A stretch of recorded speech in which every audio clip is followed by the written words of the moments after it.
Hello students, कैसे हैं आप सब। होप करता हूं कि आप सभी बहुत खुश होंगे और इस कोरोना महामारी से पूरे कॉन्फिडेंस के साथ लड़ रहे होंगे और बहुत ही जल्द हम कोरोना महामारी से जीतेंगे। कोरोना हारेगा और देश जीतेगा। आप सभी से मैं यह अपील भी करना चाहता हूं कि आपके संबंध में, आपके जान पहचान में जो भी लोग हैं, प्लीज़ उनकी मदद करें, उन्हें पूरी सहानुभूति दें। और अगर आप फिनेंशियली, साइकोलॉजिकली, फिजिकली किसी भी तरीके से कोई भी मदद उनको कर सकते हैं तो आप अवश्य करें। अपने वीडियो को शुरू करने से पहले आप सभी से रिक्वेस्ट करता हूं कि मेरा कंटेंट आपको यूजफुल लगे, डायडेक्टिक लगे तो सब्सक्राइब करें, दूसरों से भी करवाएं। आज का जो टॉपिक है, जो मैं आपको कराने जा रहा हूं, ये पीपल डेवलपमेंट एंड एनवायरनमेंट का टॉपिक है।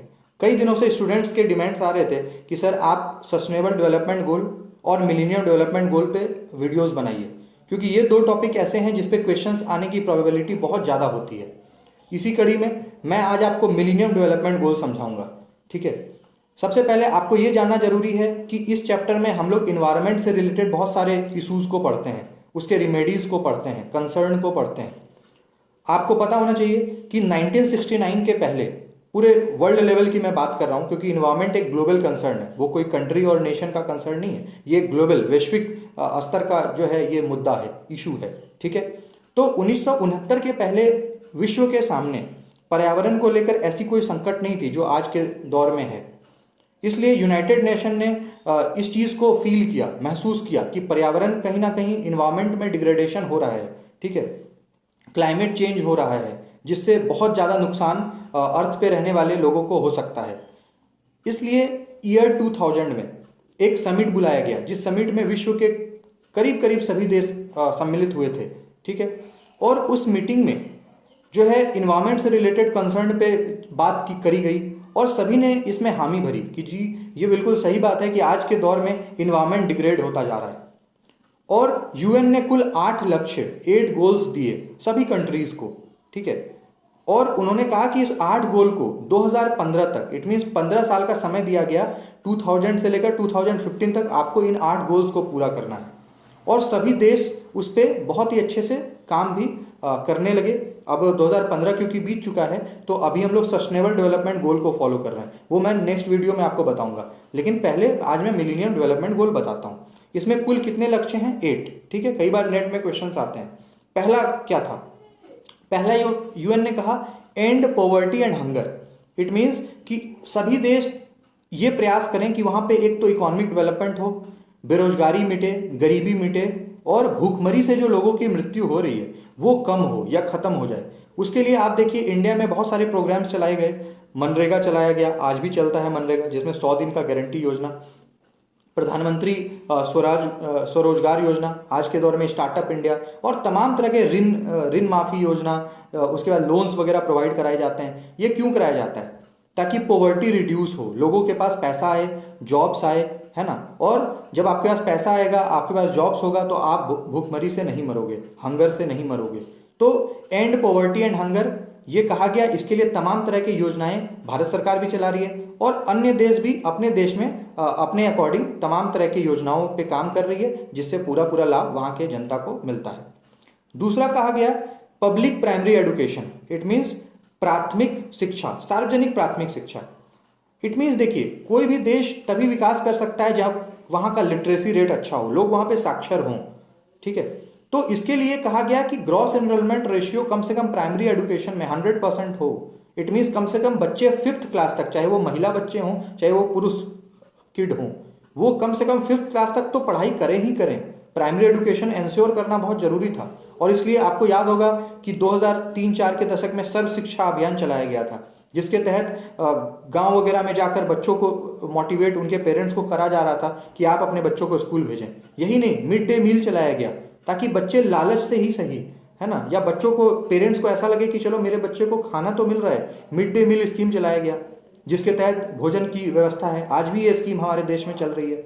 इससे क्या हुआ कि बच्चे स्कूल जाने लग गए, क्योंकि पहले गरीबी बहुत ज़्यादा थी, तो पेरेंट्स को ऐसा लगता था कि बच्चा कमाएगा या स्कूल जाएगा, तो कमाना ज़्यादा जरूरी था, क्योंकि वरना वो भूख से मर जाते। तो इसलिए वो भूख से ना मरे, तो मिड डे मील स्कीम चलाया गया। अब हर दिन सरकारी स्कूल्स में जो है भोजन की व्यवस्था है। अब पेरेंट्स बिल्कुल खुश मिजाज होकर, खुश होकर अपने बच्चों को स्कूल भेजते हैं। ठीक है, स्कॉलरशिप्स की व्यवस्था है। तो इससे क्या होता है कि प्राइमरी एजुकेशन का जो इनरोलमेंट रेशियो है वो हमारा करीब करीब 7% के आसपास पहुंच गया है, जो कि बहुत अच्छी बात है। ठीक है। तीसरा है gender equality and women empowerment. ठीक है, इट मीन्स लैंगिक समानता तथा महिला सशक्तिकरण। आपको पता होना चाहिए कि भारत में उस दौर में 2000 के दौर में भ्रूण हत्या कितनी ज़्यादा थी। ठीक है, और भी लैंगिक असमानता की बात करें, जेंडर इनइक्वलिटी की बात करें, तो स्टिल आज के दौर में भी इंडिया में इसकी स्थिति बहुत अच्छी नहीं है। ठीक है, और कई सारे स्टेट्स जैसे हरियाणा और उस साइड के जो राजस्थान वगैरह हैं, वहाँ पे तो भ्रूण हत्या का जो परसेंटेज है वो बहुत ज़्यादा था। पहले ही बेटी अगर होने वाली है उनको पहले ही मार दिया। ठीक है, जिस वजह से सेक्स रेशियो बहुत ही बुरा है हरियाणा, राजस्थान, इस तरह के स्टेट्स में। ठीक है, तो जेंडर इक्वलिटी इट मीन्स चाहे आप पुरुष हों, चाहे आप महिला हों, चाहे आप ट्रांसजेंडर हों, चाहे गे हों, लेस्बियन हो, कुछ भी हो, आप अगर मनुष्य हैं और आप किसी भी जेंडर में पैदा हुए हैं, कोई भी जेंडर आपका है, तो आपको समानता मिलनी चाहिए। और इतना ही नहीं, अब तो सुप्रीम कोर्ट ने भी आर्टिकल 377 को भी जो है लीगल कर दिया है। अब आप कोई भी गवर्नमेंट एग्जामिनेशन के फॉर्म भरेंगे तो पहले मेल और फीमेल 2 ऑप्शन आता था, अब तीसरा ट्रांसजेंडर भी आने लग गया है। इस बार नेट का जिन जिन बच्चों ने भी फॉर्म JRF का डाला होगा, उन्होंने देखा होगा कि वहाँ पे मेल फीमेल के बाद एक तीसरा ऑप्शन भी ट्रांसजेंडर का आ गया है। तो लैंगिक समानता में भारत बहुत अच्छा कर रहा है। हम लोग एफर्ट्स लगा रहे हैं कि चाहे वो महिला हो, पुरुष हो, चाहे वो ट्रांसजेंडर्स हो, सभी को समान अधिकार मिले। चाहे वो जॉब्स के पर्सपेक्टिव से हम देखें, चाहे एजुकेशन के पर्सपेक्टिव से देखें, चाहे कोई भी पर्सपेक्टिव हो, सोसाइटल पर्सपेक्टिव से देखें, उनको समानता मिलनी चाहिए। इतना ही नहीं, महिला सशक्तिकरण की भाई बात अगर हम करें, विमेन एम्पावरमेंट की, तो आप देखिए कि एजुकेशन इंस्टीट्यूशंस में रिजर्वेशन मिल गए हैं। कई जगह महिलाओं को फ्री में पढ़ाया जाता है, कई जगह उनको एडमिशन्स में, जॉब्स में बहुत सारी फैसिलिटीज़ आज के दौर में दी जा रही है। ठीक है, प्रैक्टिकली भी आप इस चीज़ को फील करते होंगे। तो इससे क्या हो रहा है, विमेन भी एम्पावर्ड हो रही हैं, उनके लिए महिला आयोग बनाया गया है, तमाम तरह की व्यवस्थाएं हैं। ठीक है। चौथा गोल क्या है, decreasing infant mortality rate. It means शिशु मृत्यु दर घटना को घटाना। हमारे यहाँ पे पहले क्या था, हेल्थ इंफ्रास्ट्रक्चर बहुत ही बुरी थी, इट मीन्स बहुत अच्छी स्थिति में नहीं थी। उस वजह से क्या होता था कि बच्चे जो है पैदा होने के 2 साल के अंदर ही अगर मर जाते हैं तो उसको कहते हैं इन्फेंट मॉर्टेलिटी रेट। मतलब बच्चा पैदा हुआ और उसके 2 साल पूरा होने से पहले ही उसकी डेथ हो गई, तो इसको कहते हैं mortality rate, infant mortality rate, IMR। तो ये भारत में बहुत ज़्यादा था।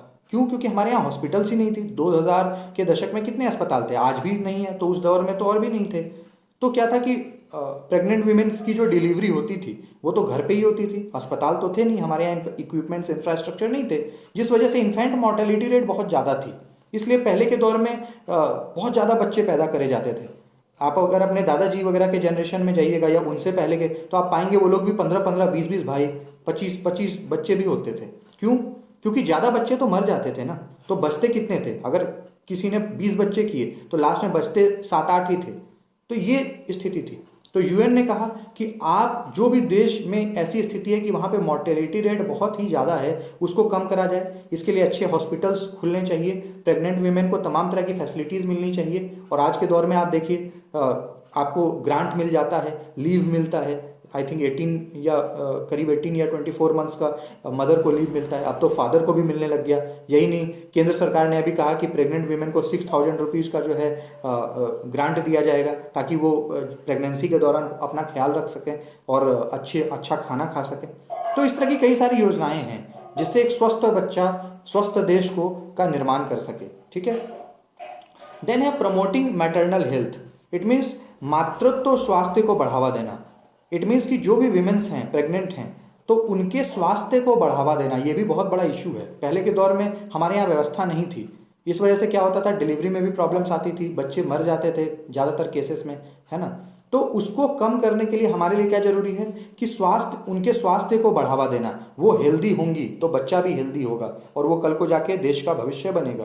तो इसलिए भारत सरकार आज के दौर में बहुत सारी ऐसी योजनाएं हैं जिसके तहत जो है आपको ग्रांट्स भी मिलते हैं, पैसे भी मिलते हैं, आपको लीव दिया जाता है, आपको और भी बहुत सारी फैसिलिटीज़ है जो दी जाती है, ताकि एक स्वस्थ बच्चा जो है इस संसार में आए और वो कल को देश का भविष्य बन सके। ठीक है। नेक्स्ट है getting rid of HIV, AIDS, malaria and other disease. उस समय की बात करें 1990 के बाद की, तो हमारे यहाँ HIV, एड्स बहुत बड़ी बीमारी थी, मलेरिया बहुत बड़ी बीमारी थी, और भी बहुत सारे ऐसे डिजीज थे जैसे TB। क्लोरा, ये बहुत सारे डिजीज थे जो कि बहुत ज़्यादा व्यापक थे। जैसे आज कोरोना है तो उस दौर का HIV, एड्स, मलेरिया ये हुआ करता था, कोई इलाज ही नहीं था। इसको लेकर बहुत सारे प्रोग्राम्स चलाए गए, पोलियो जैसे आप कह सकते हो, बहुत सारे कॉम्प्रिहेंसिव प्रोग्राम्स चलाए गए पूरे देश भर में, राष्ट्र में। और इसके लिए लोगों को अवेयर किया गया, लोगों को समझाया गया, है ना, कि आप इससे कैसे बच सकते हैं। उसके बाद इसकी दवाई भी जो है ढूंढी गई, वैक्सीनेशन आ गया मार्केट में। और आज के दौर में हम HIV, एड्स से बहुत हद तक जीत चुके हैं, मलेरिया से भी जीत चुके हैं। इट मीन्स हमारे पास उसके से रिलेटेड मेडिसिन हैं, लोगों में अवेयरनेस भी है। तो आज के टाइम में स्थिति अच्छी है। तो ये भी उस टाइम का लक्ष्य था जिसको भारत ने पूरा कर लिया। आज के दौर में हम इन बीमारियों से कम सुरक्षित हैं। ठीक है। नेक्स्ट है इन्वायरमेंटल सस्टेनेबिलिटी। इट मीन्स पर्यावरण सततता। आप कोई भी काम करें, चाहे आप फैक्ट्रीज लगाएं, इंडस्ट्रीज लगाएं, बिजनेस करें, घर बनाएं, अपार्टमेंट बनाएं, बिल्डिंग बनाएं, कुछ भी बनाएं, आप इन्वायरमेंट को ध्यान में रखकर बनाएं। इट मीन्स कि इन्वायरमेंट को आप डैमेज ना करें, पेड़ की कटाई ना करें। आप काम करना देखिए जरूरी होता है, विकास भी बिल्कुल जरूरी है। अगर मनुष्य है तो डेवलपमेंट तो उसके साथ चलेगा ही, लेकिन आप जो भी काम करें उसमें इन्वायरमेंट को जो है प्रायोरिटी बेसिस पे रखकर करें, कि वहाँ का पर्यावरण का जो संतुलन है वो असंतुलित ना हो, है ना, अनबैलेंस ना हो। ठीक है। तो उसके लिए आपको क्या करना है, उसके लिए ज़्यादा से ज़्यादा ट्रीज लगाने हैं, है ना, और कूड़ा कचरा कहीं पर भी नहीं फेंकना है। जो पोखरें हैं, नदियां हैं, उसको स्वच्छ रखना है, उसको गंदा नहीं करना, मैला नहीं करना, टेंट नहीं करना है। ठीक है। तो बहुत सारे इन्वायरमेंटल कंसर्न्स हैं, उसके लिए हमें काम करना है। और सस्टेनेबिलिटी को, इट मीन्स कि आज जो संसाधन हमारे पास हैं वो फ्यूचर जनरेशन्स भी उसको अवेल कर सकें, इस चीज़ का हमें ध्यान देना है। ऐसा ना हो कि जैसे वाटर है तो वाटर की स्कैरसिटी से आज हम भुगत रहे हैं, वाटर की स्कैरसिटी को फेस कर रहे हैं। तो वाटर की स्कैरसिटी को कैसे हम जो है ख़त्म कर सकते हैं, क्योंकि water everywhere and nothing to drink, no nor a drop to drink. It means कि पूरे धरती पे तो हर जगह जल ही जल है, लेकिन पीने लायक पानी ना के बराबर है। क्यों? हमारे वजह से हमने नदियों को मैला कर दिया, गंदा कर दिया, कूड़ा कचरा फेंक के, तमाम तरह से डंप करके। तो इन्वायरमेंट की सस्टेनेबिलिटी बहुत इंपॉर्टेंट है। उसके लिए भी आज के दौर में बहुत सारे काम हो रहे हैं। प्लानिंग तौर पे सिटीज़ को बसाया जा रहा है, ड्रेनेज सिस्टम बढ़िया हो रहा है, पेड़ की जो है ज़्यादा से ज़्यादा हम एफॉरेस्टेशन कर रहे हैं, पेड़ लगा रहे हैं, और भी तमाम तरह की चीज़ें कर रहे हैं। ठीक है। लास्ट जो 8th गोल है वो है connecting for global development. It means वैश्विक विकास के लिए साझेदारी। इट मीन्स पहले के दौर में क्या था कि डिफरेंट कंट्रीज आपस में बहुत ज़्यादा घुलते मिलते नहीं थे, फ्रेंडशिप नहीं होती थी। आज के दौर में यूएन ने कहा कि आप विदेश के जो डेवलप्ड देश हैं उनसे दोस्ती करिए, कमज़ोर देश हैं उनसे भी दोस्ती करिए। हो सकता है आपके पास कुछ हो, उनके पास कुछ हो, आप आपस में शेयरिंग करिए, साझेदारी भी करिए, जिससे आपका डेवलपमेंट बहुत ही फास्ट रेट पे होगा।